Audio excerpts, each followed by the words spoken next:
नमस्कार मित्रों, आज हम लोग महाकवि कालिदास विरचितम रघुवंश महाकाव्यम के द्वितीय सर्ग के 91वें श्लोक से पारायण करेंगे और उसके अर्थों का रसास्वादन करेंगे। अपनी प्रतिध्वनि से पर्वत ने भी सिंह के कथनों का मानो समर्थन किया।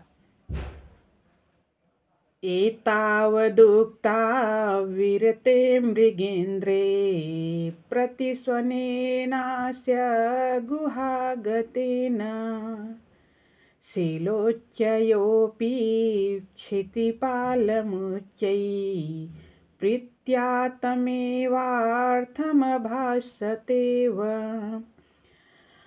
अन्वय: मृगेन्द्र एतावत् उक्त्वा विरते शिलोच्चयः अपि अस्य गुहागतेन प्रतिस्वनेन उच्चैः क्षितिपालं प्रीत्य तम् एव अर्थम् अभाषत इव।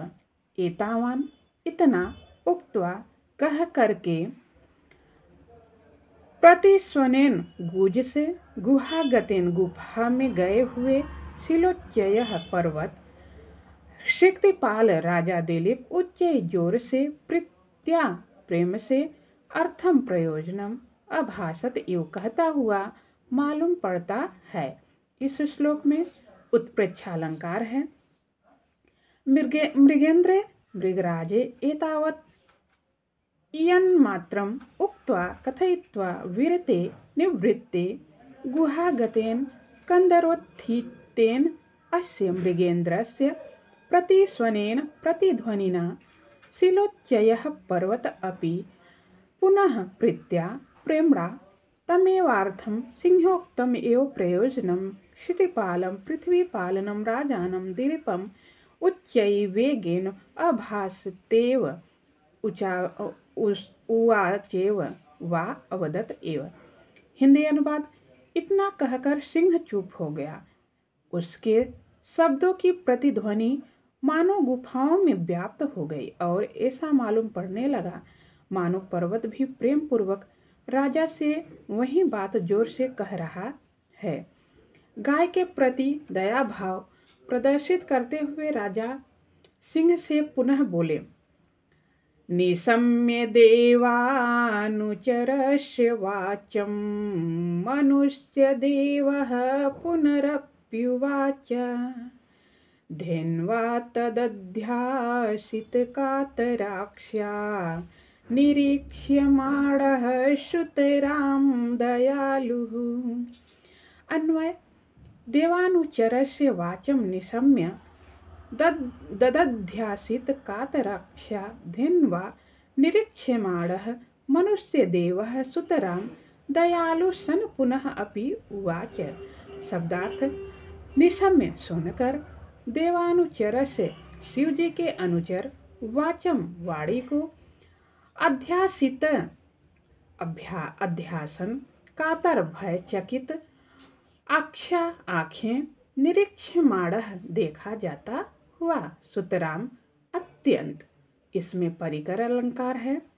संस्कृत व्याख्या: देवानुचरस्य शिव किंकरस्य सिंहस्य वाचं वाणीं निशम्य श्रुत्वा तदध्यासित कातरक्षा सिंह क्रमेण भयतरल लोचनया धेन्वा गवा नंदिन्या निरीक्ष्यमाण नितरां विलोक्यमानः सुतराम अत्यंतं दयालुकारुणिकः मनुष्यदेवः नराधिपः पुनः भूयो अपि उवाच आबभाषे। हिंदी अनुवाद: सिंह के आक्रमण से कातर दृष्टि होकर गाय राजा को देख रही थी। इससे राजा को बड़ी दया आई और वह शिव जी के अनुचर की बात को सुनकर फिर बोले। क्षत्रिय धर्म का अर्थ स्पष्ट करते हुए राजा दिलीप सिंह से कहते हैं, क्षतात् किल त्रायतीत्युदग्रः क्षतस्य शब्दो भुवने सुरूढः राज्येन किं तद्विपरीतवृत्ते प्राणैरुपक्रोशमलीमसैर्वाम्। अन्वय उदग्र छत्रस्य शब्दः छत्रात् त्रासते इति व्युत्पत्त्या किल तादृग् विपरीतवृत्ते राज्येन किम् उपक्रोशमलीमसै प्राणै वा किम्।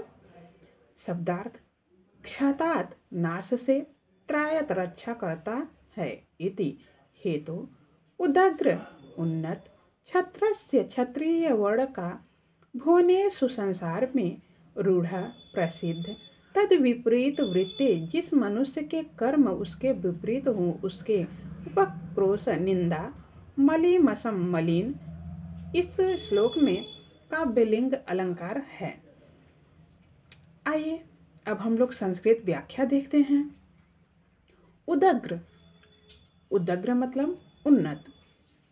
छत्रस्य क्षत्रियस्य शब्दः वाचकः क्षतात् नाशात् त्रायते रक्षति इति हेतु भुवनेषु लोकेषु रूढः प्रसिद्धः किल खलु तद्विपरीतवृत्ते तादृक् क्षत्रः। शब्दार्थ विरुद्ध व्यापारस्य राज्येन राजभवनेन किं न किमपि फलम् उपक्रोश मलीमसै निंदा मलिनैः प्राणैः अशुभि वाक्यम्। हिंदी अनुवाद। भुवन में प्रसिद्ध है कि श्रेष्ठ छत्र शब्द का अर्थ है नाश से बचाने वाला। इसके प्रतिकूल कर्म करने वाले मेरे राज्य भोगने से तथा निंदा गर्हित प्राणों से क्या लाभ। तब राजा सिंह से कहते हैं कि शंकर के तेज से यह आक्रमण बहुत है, न कि तुम्हारे तेज से। यह कामधेनु से किसी प्रकार कम नहीं है। कथं नु शक्यो नुनयो महर्षे विश्राडनाच्यान्यपयस्विनीनाम् इमाम् अनूनां सर्भैरवेहि रुद्रौरजसां तु प्रहियतं त्वयास्याम्। अन्वय अन्य पयस्विनीनां विश्राडनात् महर्षे अनुनयः कथं शक्यः। इमां सुरभे अनूनाम् अवेहि अस्यां त्वयो प्रहृतं उद्रौजसा। शक्यः संकल्प है, अनुनयः क्रोध को शांत करना। विश्राडनात् देने से, पयस्विनी नाम दुधारू गायों के, अनुनाम कम नहीं, सुरभेद कामधेनु से, अवे ही समझो, रुद्रौजसा शिव के तेज से, प्रहियतम प्रहार किया। इस श्लोक में काव्यलिंग अलंकार है। महर्षि वशिष्ठस्य अनुनयः कोप प्रसादं च वा अन्य पयस्विनी नाम अपरासां भूरिक्षीराणां कोटि घटोघ्नीनां विश्राडनात् दानात् कथं नु शक्यः। कथंकारं शक्यः यत् इमां नंदिनीं सुरभे कामधेनो अनूनाम् अहीनम् अवेहि जानेहि त्वया सिंहेन अस्यां नंदिन्यां प्रहृतं प्रहारो रुद्रौजसा शिव महिम्ना। हिंदी अनुवाद। दूसरी गायों के देने से मुनि के क्रोध की शांति कैसे हो सकती है। इसे कामधेनु से कम न समझो। यह शिव का प्रभाव है कि तुम इसके ऊपर आक्रमण कर सके हो। तब राजा पुनः सिंह से कहते हैं कि अपना शरीर देकर गाय को छुड़वाने की सिंह से इच्छा करते हैं। सेयं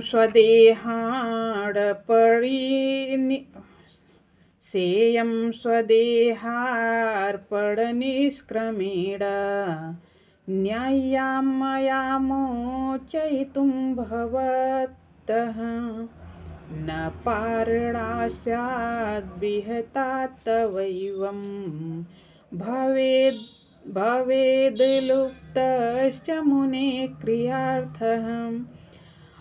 अन्वय मया स्वदेहार्पण निष्क्रमेण सा इयं भक्तः मोचयितुं न्यायः एवं तव पारणा विहता न स्यात् मुने क्रियार्थः च अलुप्य भवेत्।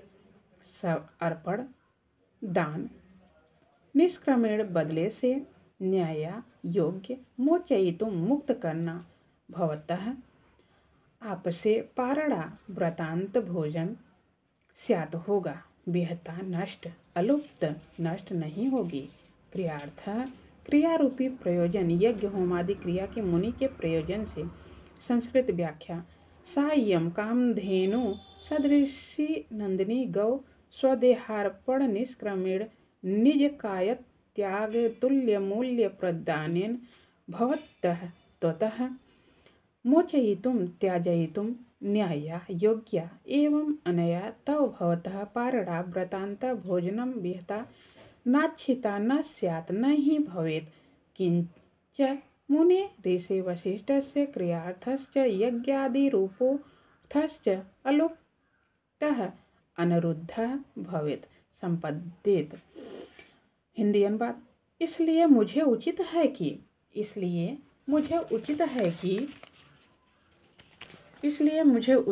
कि इसके बदले मैं अपने देह देकर इसको तुमसे छुड़ाऊं। ऐसा करने से तुम्हारी पारण भी भंग नहीं होगी और मुनि की क्रिया का साधन भी नष्ट नहीं होगा। तब स्वामी सेवक का संबंध बताते हुए राजा सिंह से अपने तर्क को प्रस्तुत करते हैं। भवान पीदम पर्वान वेति महान हि यत्नस्तव देहदारौ स्थातुं नियोक्तुर्न हि शक्यमग्रे विनाश्य रक्ष्यं स्वयमक्षतेन। अन्वय परवान भवान अपि इदम अवेति हि तव देवदारौ महान यत्नः रक्ष्यं विनाश्य स्वयं अक्षतेन नियोक्तुं स्थातुं न हि शक्यं। भवान श्रीमान परवान पराधीन अवेति जानते हैं तो आपका देवदारू के विषय में स्थातुम खड़ा होना शक्यम उचित विनाश्य नष्ट करवाकर रक्षम रक्षा करने के लिए सौंपी हुई वस्तु अक्षतेन कुशलपूर्ण बिना घायल हुए। इस श्लोक में अर्थांतर न्यास अलंकार है। संस्कृत व्याख्या परवान पराधीनः भवान अपि श्रीमान अपि इदं कर्तव्यं गुरुत्वम् अवेति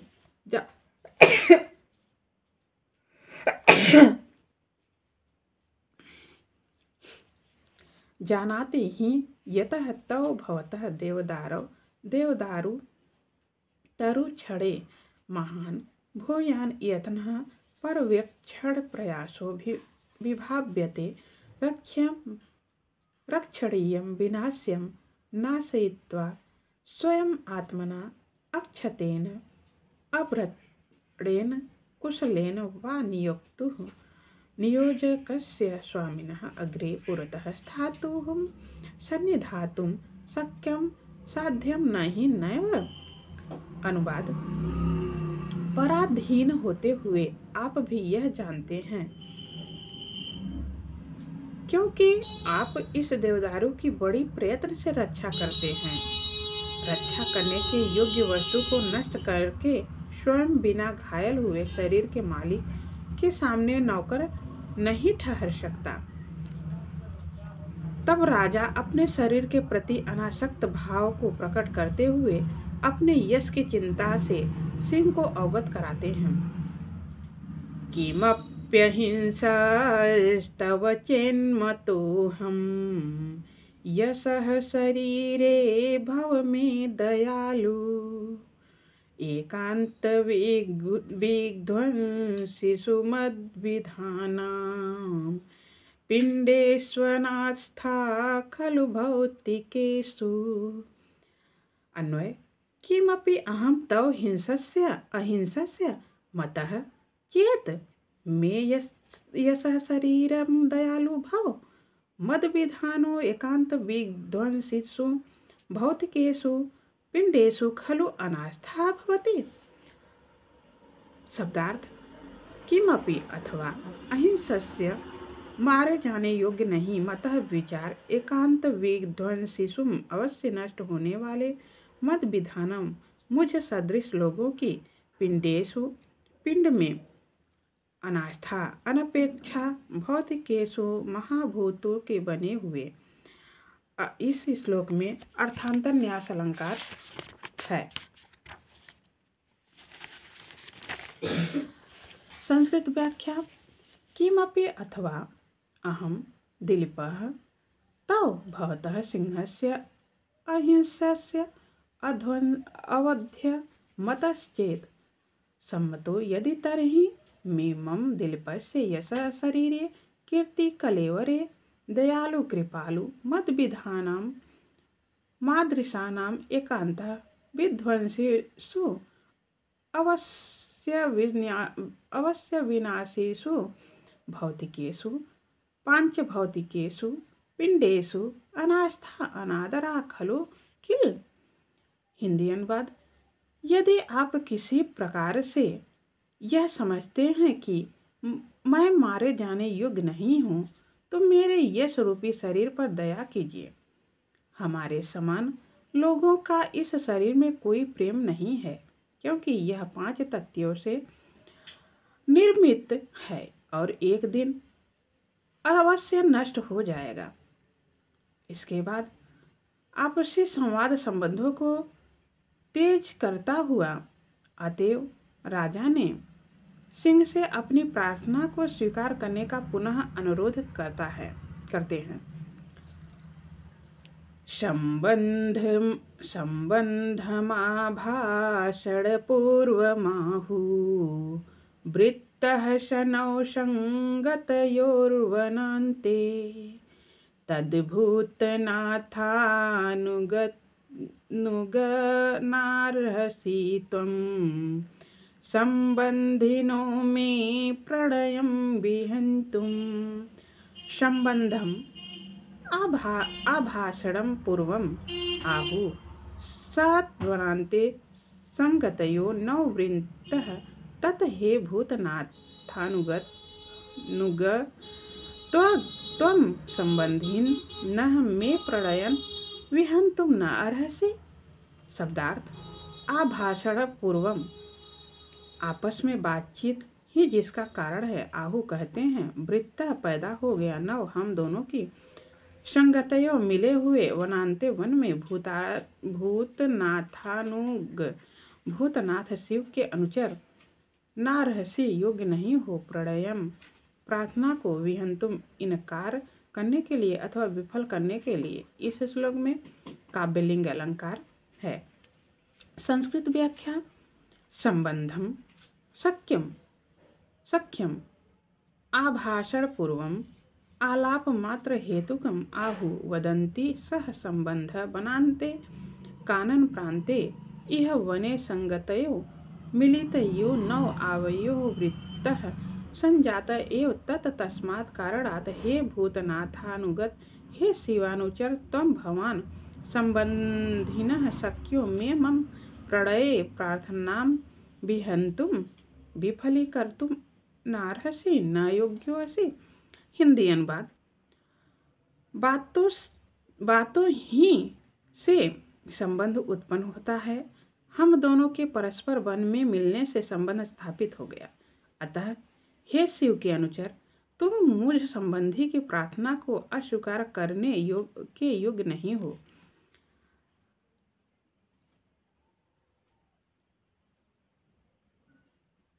तब सिंह राजा को तथास्तु कहते ही राजा ने उसे अपना शरीर समर्पित कर दिया।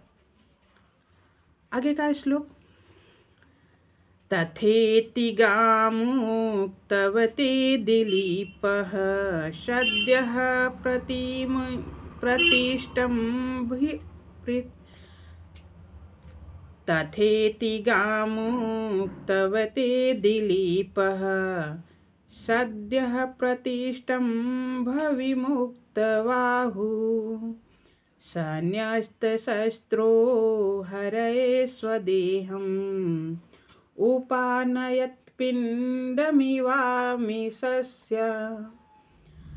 अन्वय स दिलीपः तथा इति गाम उक्तवते हरये सद्यः प्रतिष्ठम्भः विमुक्तबाहुः न्यस्तशस्त्र स्वदेहम् आमिषस्य पिंडम एव उपानयत।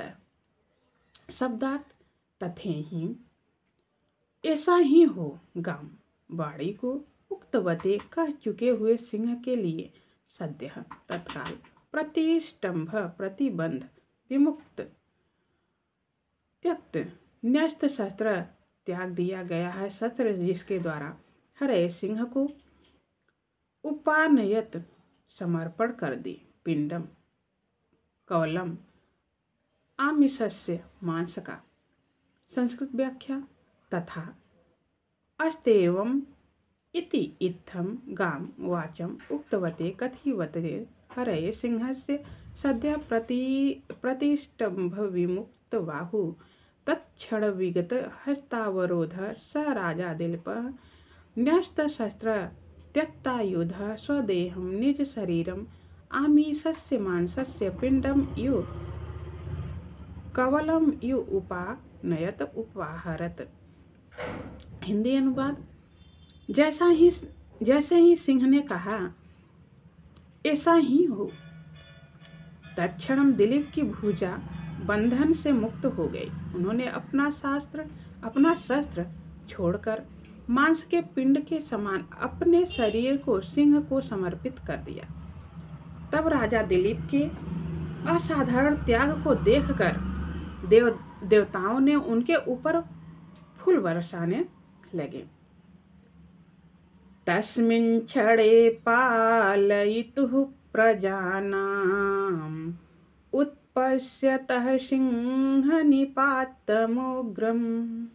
अवाङ्मुखस्योपरि पुष्पवृष्टि पपात विद्याधरहस्तमुक्ता। अन्वय तस्मिन् क्षणे उग्रं सिंहनिपातम् उत्पत्स्यत अवाङ्मुखस्य प्रजानां पालयितुः उपरि विद्याधरहस्तमुक्ता पुष्पवृष्टि पपात। शब्दार्थ तस्मिन् क्षणे उसी समय पालयितुः प्रजाओं के पालन के उत्पश्यत उपेक्षा करते हुए निपातम उछाल को उग्रम घोर अवाङ्मुख से नीचे की ओर मुख जिसका ऐसे दिलीप का हस्त मुक्ता खुले हाथों से। संस्कृत व्याख्या तस्मिन् क्षणे स्वशरीर दान अवसरे उग्रम भीषणाम सिंह निपातम मृगेन्द्र निपतनम उत्पश्यतः उत्प्रेक्षमाणस्य अवाङ्मुखस्य अधोमुखस्य प्रजानां लोकानां पालयितुः रक्षितुः उपरिष्टात् विद्याधरहस्तमुक्ता विद्याधर कर विकीड़ा पुष्पवृष्टि सुमन वर्षा पपात न्यापतत। हिंदी अनुवाद उसी समय प्रजाजन के पालक महाराज दिलीप नीचे मुख करके यह प्रतीक्षा कर रहे थे कि उग्र सिंह मेरे ऊपर आक्रमण करेगा, प्रहार करेगा। इतने में ही विद्याधर उसके ऊपर खुले हाथों से पुष्प वर्षा करने लगे। नंदिनी की पीयूष वर्षी वाणी को सुनकर राजा दिलीप उठे। उत्तिष्ठ वत्से मृतायं मानं वचो निशम्योत्थितमुत्थितः सन् ददर्श राजा जननीमिव स्वां गामग्रतः प्रस्रविणीं न सिंहम्। राजा अमृतायमानम् उत्थितं हे वत्स उत्तिष्ठ इति वचः निशम्यः उत्थितः सन् अग्रतः प्रस्रविणीं गां स्वां जननीम् इव ददर्श, सिंह न ददर्श। उत्तिष्ठ, उठो, वत्स पुत्र, अमृतायमानम अमृतमय वचन को निशम्य सुनकर उत्थितः उठते ही ददर्श देखा, स्वाम अपनी गाय नंदिनी को, अग्रतः सामने, उत्थितम पैदा हुआ, प्रस्रवणीम दूध वाली को। संस्कृत व्याख्या।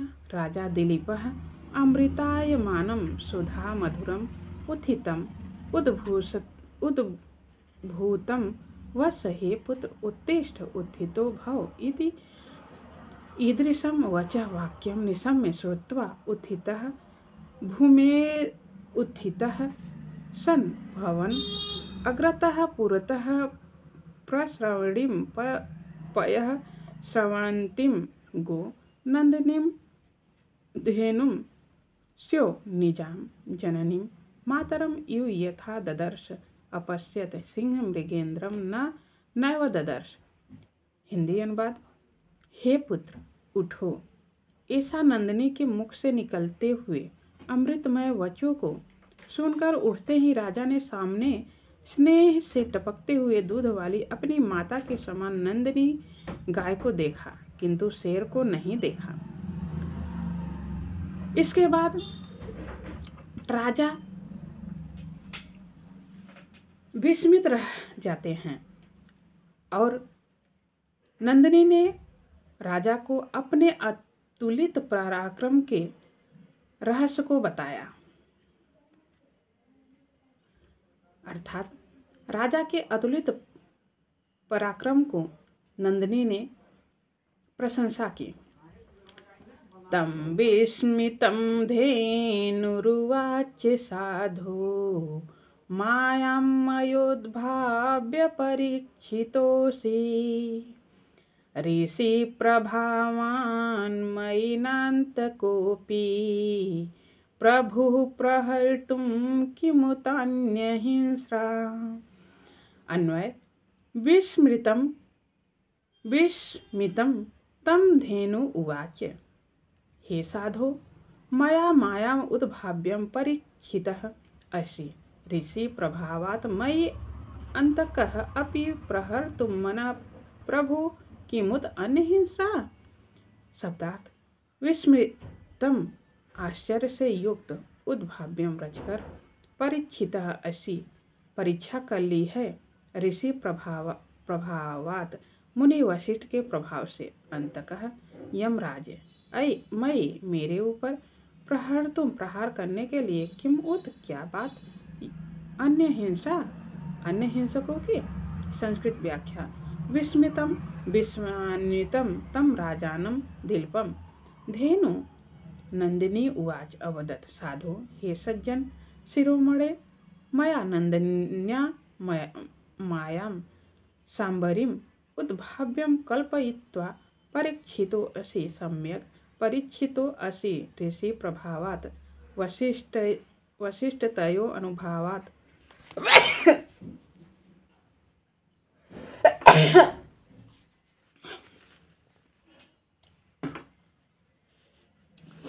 भावात् मयि मदिन्याम् अन्तकोऽपि यमो अपि प्रहारं कर्तुं न प्रभु नैव समर्थ अन्य हिंसा इतरे घातकाः प्राणिनः क्षुद्राणि सिंहादि घातुकांतराणि वा।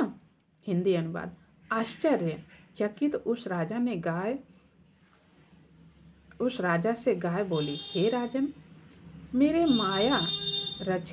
माया रचकर तुम्हारी परीक्षा ली है। ऋषि के प्रभाव से यमराज भी मुझ पर प्रहार करने में समर्थ नहीं है कि फिर अन्य हिंसकों की तो बात ही क्या है। गुरु के प्रति सच्ची निष्ठा और दयार्द भाव को देखकर नंदिनी ने राजा से अभीप्सित वर मांगने को कहा। भक्त्याः गुरौ मयेऽनुकम्पया च प्रीत्यास्मि ते पुत्रवरं वृणीष्व न केवलानां पयसां प्रसूतिम् अवेहि मां कां दुग्धां प्रसन्नाम्। हे पुत्र, गुरौ भक्त्या मयि अनुकंपया च ते प्रीतास्मि वरं वृणीष्व मां केवलानां पयसां प्रसूतिं न अमेहि किंतु प्रसन्नां मां कामदुग्धाम अमेहि। शब्दार्थ: गुरौ गुरु में, मई मेरे ऊपर, अनुकंपया दया, प्रीतास्मि प्रसन्न हूँ, ते तुम्हारे ऊपर, वरम वरदान, हुडेस्व मांगो, पयसाम दूध की, प्रसूतिम कारण, अमे ही जानो, कामदुग्धाम कामनाओं को पूर्ण करने वाली। संस्कृत व्याख्या। पुत्र, हे वत्स, गुरौ वसिष्ठे भक्त्या श्रद्धया मयि धेनौ नंदिन्याम् अनुकंपया दयया च पुनः ते तुभ्यं प्रीतास्मि अहं प्रसन्नास्मि अतः वरम अभिलषितम अर्थम वृणीष्व वरय यतः मां नंदिनीं केवलानां एकाकिनां पयसो दुग्धानाम् एव प्रसूतिं जनयित्री न अवेहि मां अन्यस्व किंतु प्रसन्ना प्रीतां मां नंदिनीं कामदूधां सकलाभीष्ट प्रदाम अपि अमेहि जानेहि। हिंदी अनुवाद। हे पुत्र, नंदिनी गाय राजा दिलीप से कहती है, हे पुत्र, गुरु में तुम्हारी भक्ति है और मेरे ऊपर दया है, इससे मैं तुम्हारे ऊपर प्रसन्न हूँ। वरदान मांगो।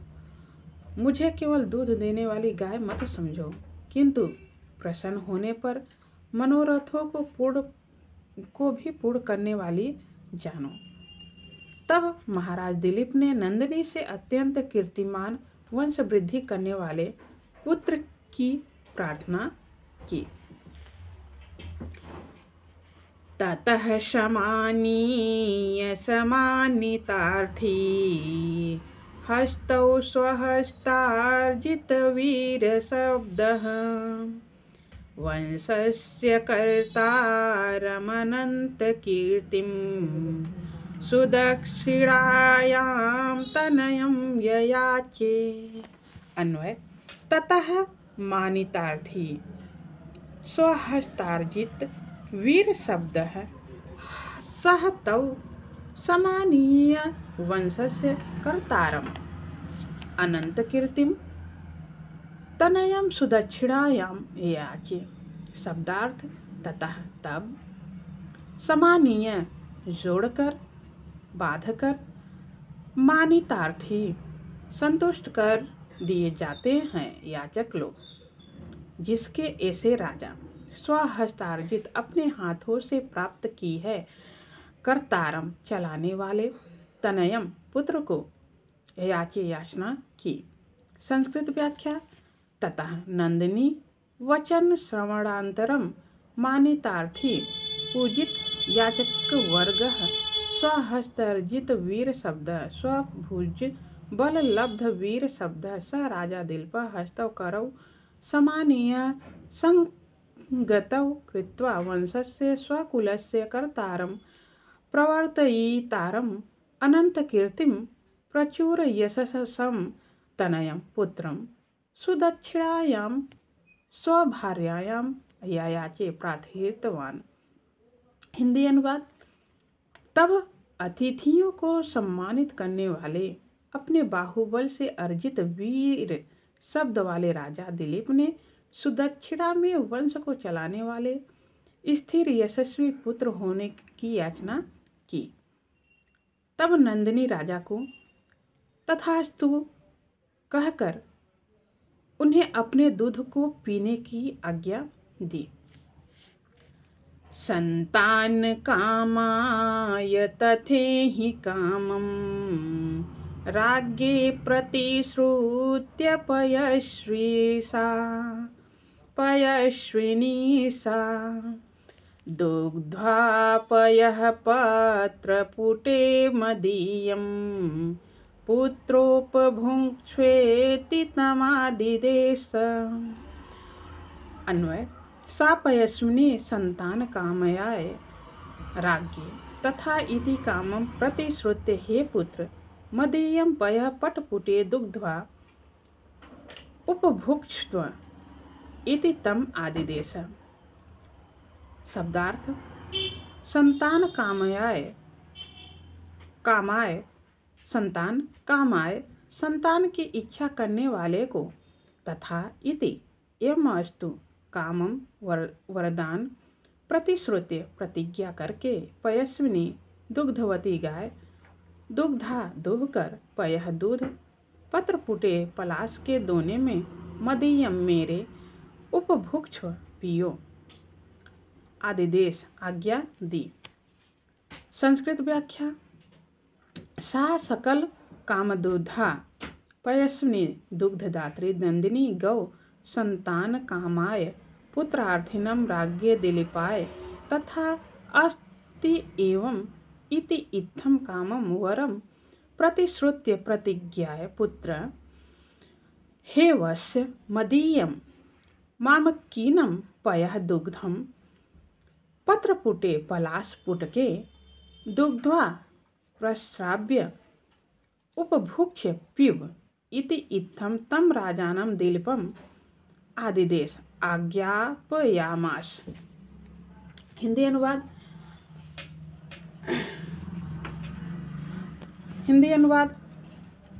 उस दूध देने वाली नंदिनी गाय ने संतान की इच्छा करने वाले राजा दिलीप से वैसा ही होगा इस वरदान की प्रतिज्ञा करके हे पुत्र मेरे दूध को दुहकर दोने में पी जाओ, ऐसी उनको आज्ञा दी।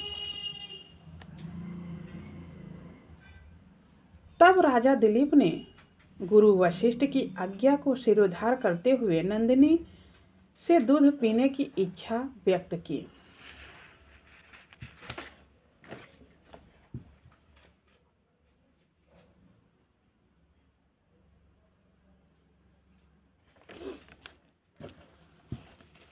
आगे राजा दिलीप कहते हैं, वत्सस्य होमार्थ विधेश्च शेषम् ऋषेरनुज्ञामधिगम्य मातः औषध्यमीक्षामि तवोपभोक्तुं षष्ठांशमुर्व्या इव रक्षिताया। अन्वय, हे मातः वत्सस्य च होमार्थ विधे शेषम तव औषधस्यं रक्षितायाः षष्ठांशम इव ऋषे अनुज्ञाम अधिगम्य उपभोक्तुम इच्छामि। शब्दार्थ, वत्सस्य बछड़े से पिए हुए का होमार्थ विधे होम रूपी प्रयोजन के करने का शेष बचे हुए औषधस्यम दूध को उपभोक्तुम पीने के लिए षष्ठांशम छठवां अंश उर्व्याह पृथ्वी के रक्षिता यह पालन की गई। संस्कृत व्याख्या। हे माता, हे जननी, वस्य पीतस्य होमार्थ विधे अग्निहोत्रादि कर्मानुष्ठानस्य च शेषम अवशिष्टम तव भवत्या औषध्यम दुग्धम रक्षितायाः पालितायाः उर्व्या भूमे षष्ठांशम यो षष्ठम भागम यो ऋषे गुरु वशिष्ठस्य अनुज्ञाम आज्ञाम अधिगम्य लब्ध्वा उपभोक्तुम पातुम इच्छामि अभिलषामि। हिंदी अनुवाद। हे माताजी, बछड़े के पीने से और होम करने से बचे हुए आपके दूध को ऋषि वशिष्ठ की आज्ञा पाकर की गई पृथ्वी के छठे अंश के समान पीना चाहूँगा। तब राजा दिलीप की प्रार्थना से पूर्ण संतुष्ट और प्रसन्नचित नंदिनी थकान रहित होकर आश्रम को लौटती है। इत्थं क्षितिक्षेण वसिष्ठधेनुः विज्ञापिता प्रीततरा बभूव तदन्विता हेमवताच्च कुक्षे आश्रममश्रमेण। क्षितिसेन इत्थं विज्ञापिता वसिष्ठधेनु प्रीततरा बभूव तदन्विता हेमवतात कुक्षे आश्रमेण आश्रमं च प्रत्याययौ। इत्थम इस प्रकार क्षितिसेन राजा के द्वारा विज्ञापिता प्रार्थना से प्रीततरा अत्यधिक प्रसन्न तदन्विता उनके सहित हैमवतात हिमालय से कुक्षे गुफा से प्रति आययौ प्रति लौटी अश्रमेण बिना परिश्रम के। संक्षिप्त व्याख्या।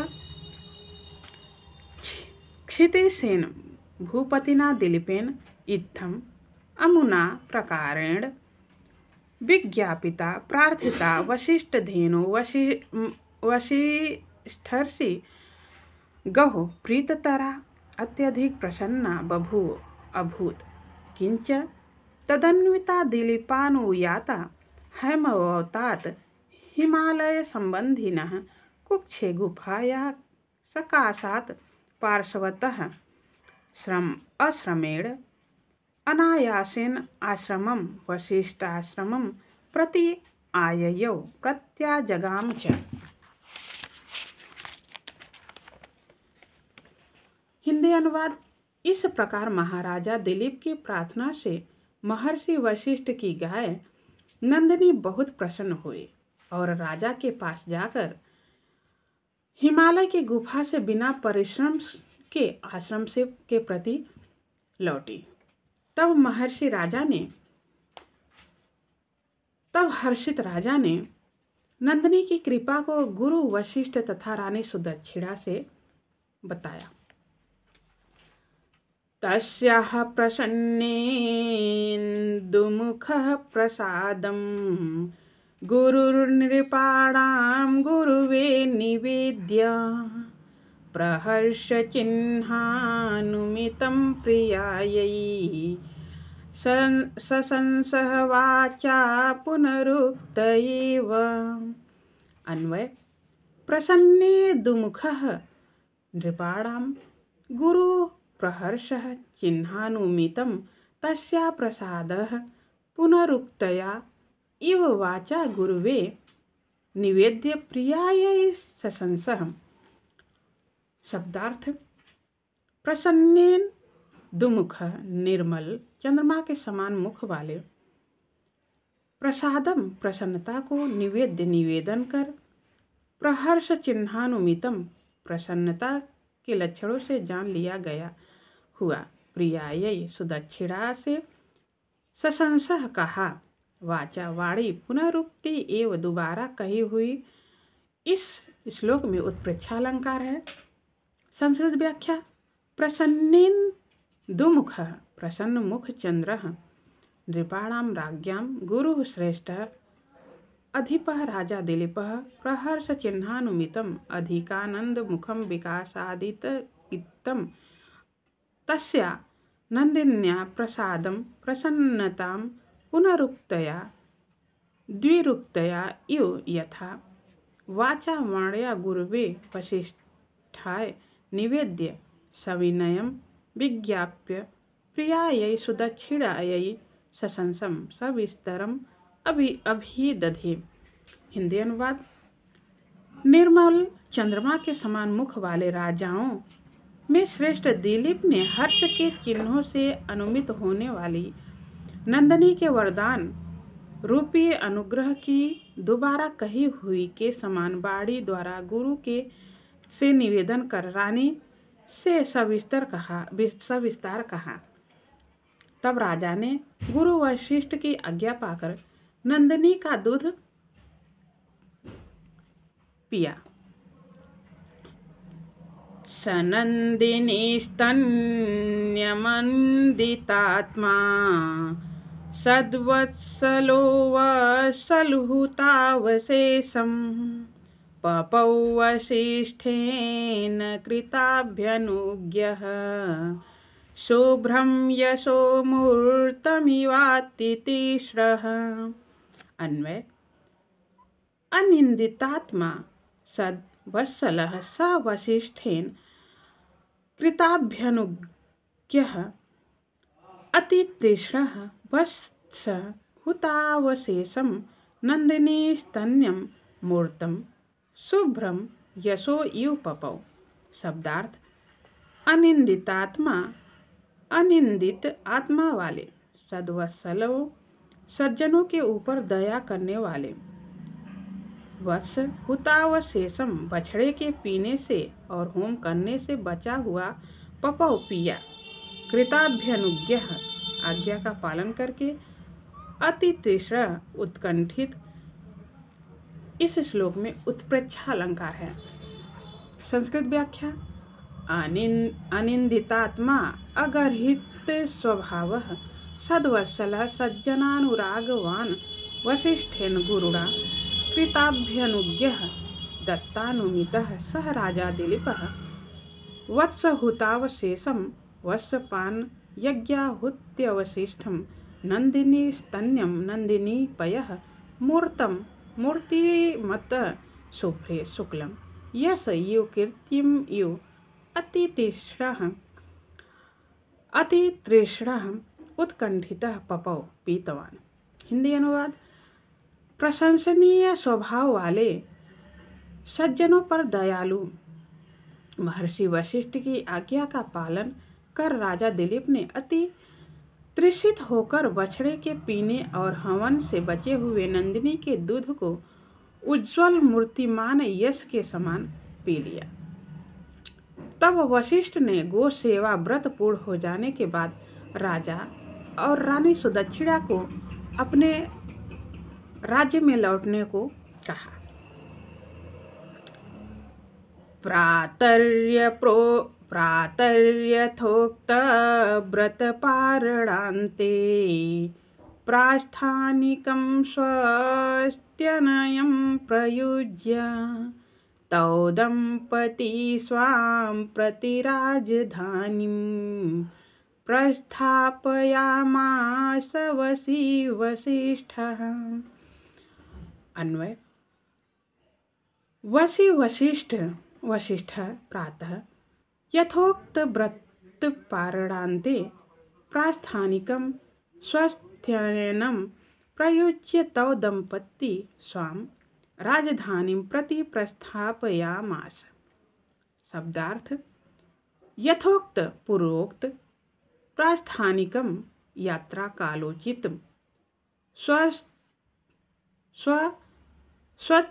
स्वस्ति अनयम स्वस्ति वाचन प्रयुज्य करके स्वाम अपनी प्रस्थापयामास भेजा।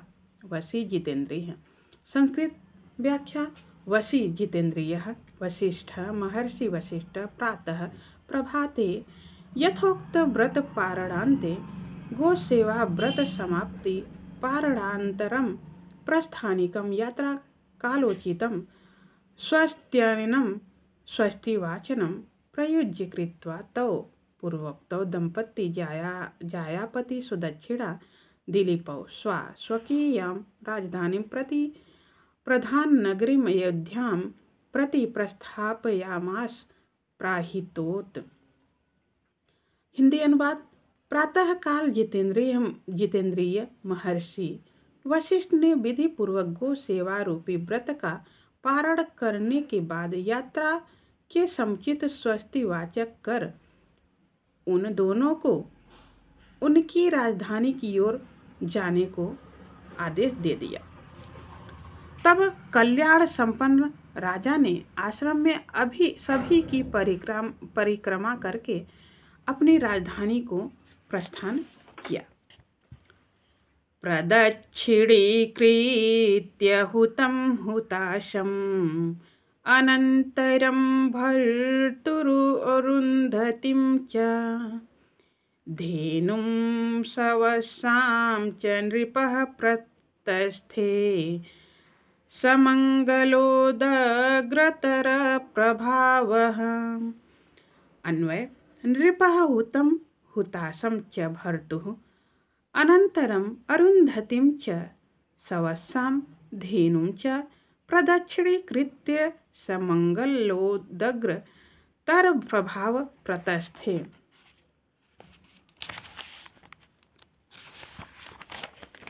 शब्दार्थ प्रदक्षिणीकृत्य प्रदक्षिणा करके, हुतम तर्पितम घी आदि के द्वारा विधि पूर्वक अर्पित,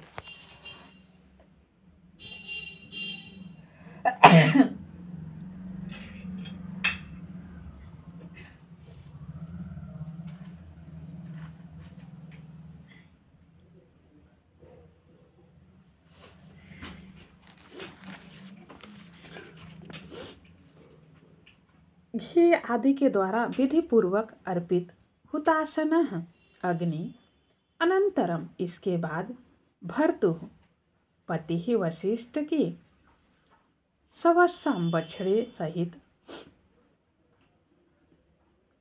प्रस्थानम किया, उग्रतर और भी। संस्कृत व्याख्या नृपः राजा दिलीपः हुतम घृतादीनां विधिवद अर्पितं हुताशम अग्नि भर्तुपत्यो मुने वसिष्ठस्य अनन्तरं प्रदक्षिणान्तरम् अरुन्धतीं गुरुपत्नीं च सवस्सां वत्सहितां धेनुनन्दिनीं च प्रदक्षिणीकृत्य परिक्रम्य समङ्गलोदग्रतर प्रभाव मंगलाचार प्रवृद्ध तेजाः सोत्साह प्रतस्थे आश्रमात् प्रचचाल प्रस्थानम अकरोत्। हिंदी अनुवाद। महाराज दिलीप ने प्रज्वलित अग्नि और मुनि की प्रदक्षिणा करके अरुंधति और वछड़े के साथ नंदिनी की भी प्रदक्षिणा करके सुंदर मंगलचारों से प्रवर्धित प्रताप वाले होते हुए प्रस्थान किया। इसके बाद इच्छित कामना की पूर्ति के अनंतर राजा दंपत्ति के चलने के सदृश का दृश्य का अन्य अत्यंत सुंदर वर्णन है।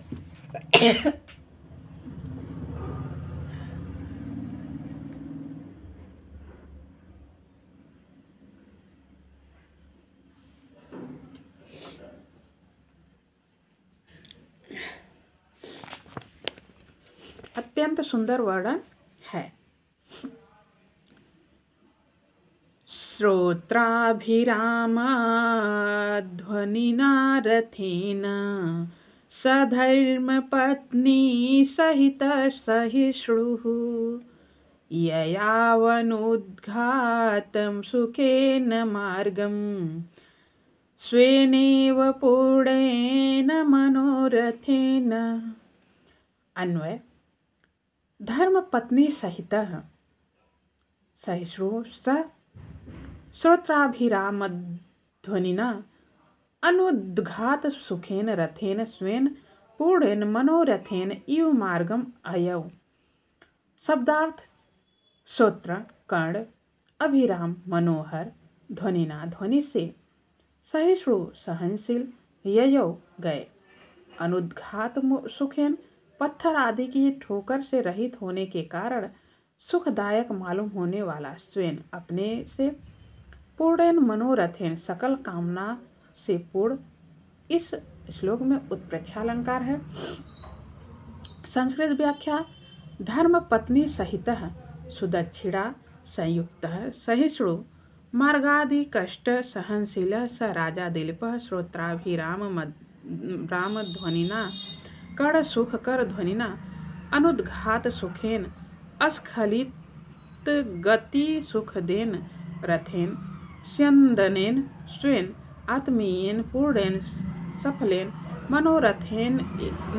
मनोरथेनेव अभिलाषेनेव मार्गः पंथानां ययो जगाम। हिंदी अनुवाद। जब सहनशील महाराजा दिलीप ने अपनी धर्मपत्नी सुदक्षिणा के साथ रथ पर चढ़कर प्रस्थान किया तो ऐसा मालूम पड़ता था कि मानो वे अपने सफल हो गए मनोरथ पर चढ़कर चले जा रहे हैं। उनके रथ की ध्वनि कानों को अत्यंत मनोहर मालूम पड़ती थी। चलते समय उनमें उछाल नहीं होती थी, इससे वह सुखदायक मालूम होता था। दीर्घ काल के बाद प्रजा ने व्रत करने से दुर्बल राजा को अत्यंत उत्साहित नेत्रों से देखा। तमाहितौ सौख्यमदर्शनेन प्रजाः प्रजार्थ व्रतकर्षिताङ्गम् नेत्रैः पपुस्तृप्तिमनाप्नुवद्भिः नवोदयं नाथमिवौषधीनाम्। अन्वय।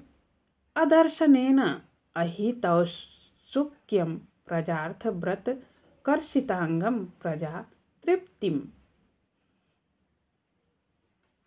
अवाप्नुवद्भिः नेत्रैः नवोदयम् औषधीनां नाथम इव पपुः।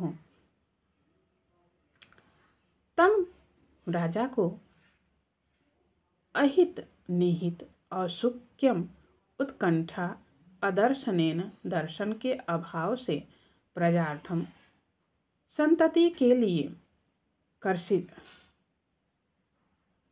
कर्षितांगम दुबला कर दिया गया हुआ पपु पी गए। तृप्तिम संतोष अवाप्नुवद्भिः न पाती हुई नवोदयम नए नए उदित हुए को नाथम स्वामी औषधि नाम औषधियों के नाथम या औषधि नाम चंद्रमा। यहाँ पर उपमा अलंकार है। अब संस्कृत व्याख्या हम लोग देखते हैं। अदर्शनेन प्रवास निमित्तेन अनवलोकनेन आहितौत्सुक्यं संपादित कुतूहलं प्रजार्थ व्रत कर्षितांगम संतानार्थ नियत अनुकूलतावयं नवोदयं सद्य समागतं तृप्तिं संतर्पणाम् अनाप्नुवद्भिः अत्युत्कण्ठितैः नेत्रैः लोचनैः नयोदयं न ओदितम् औषधीनां नाथम् औषधीशं चन्द्रम् इव प्रजा जनाः तं राजानं दिलीपं पपुः अपयुवन्निव नितरां ददृशुः चन्द्रपक्षे अदर्शनेन अवीक्षणेन आहतौत्सुक्यं जनितदर्शनोत्कण्ठं प्रजार्थ व्रतकर्षितांगं लोकहितार्थं नवोदयं नूतनम उदितम। हिंदी अनुवाद। मुनि वशिष्ठ के आश्रम में रहने से न दिखाई पड़ने के कारण उत्कंठा उत्पन्न कर देने वाले और संतान की प्राप्ति के लिए व्रत करने से दुर्बल शरीर वाले उस राजा को प्रजा ने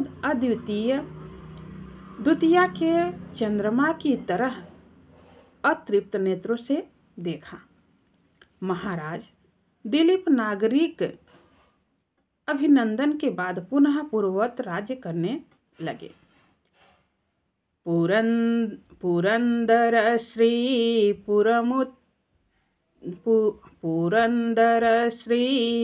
पुरमुत्पताकं प्रविश्य पौरैरभिनन्द्यमानः भुजे भुजंगेन्द्र समान सारे भूयः स भूमिर्धुरमास सज्जः।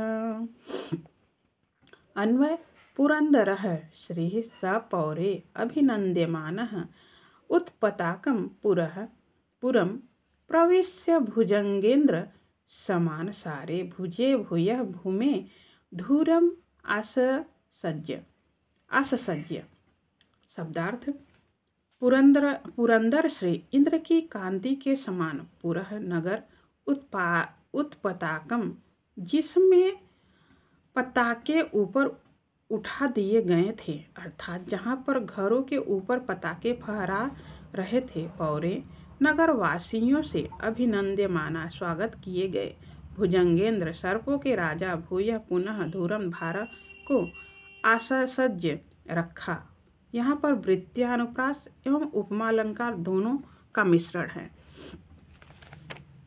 संस्कृत व्याख्या पुरंदरः श्री इंद्र वैभवः महेंद्र तुल्यः सः राजा दिलीपः पौरे नगरवासिभिः अभिनंद्यमानः संस्तूयमानः उत्पताकम् उच्छ्रितध्वजं पुरं नगरं संप्रविश्य भुजंगेन्द्र समानसारे शेषतुल्य बले भुजे स्वबाहो भूयः पुनरपि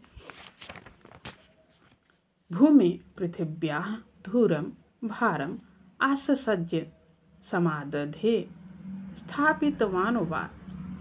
हिंदी अनुवाद इंद्र के समान कांति वाले उस राजा ने नागरिकों द्वारा अभिनंदित होकर शेष नाग तुल्य बल वाली भुजाओं पर पुनः पृथ्वी का भार उठा लिया।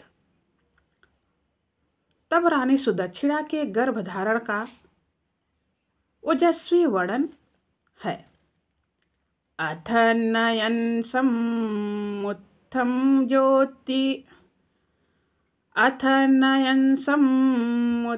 ज्योतिरत्रेरिवध्यौ सुरा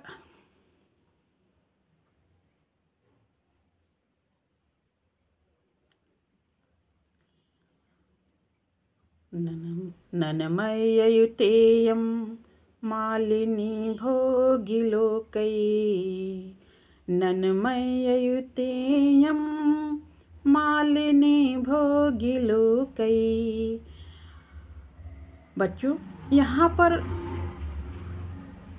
महाकवि कालिदास के या अन्य किसी महाकवि के महाकाव्य में प्रत्येक सर्ग के अंत में छंद परिवर्तन होता है।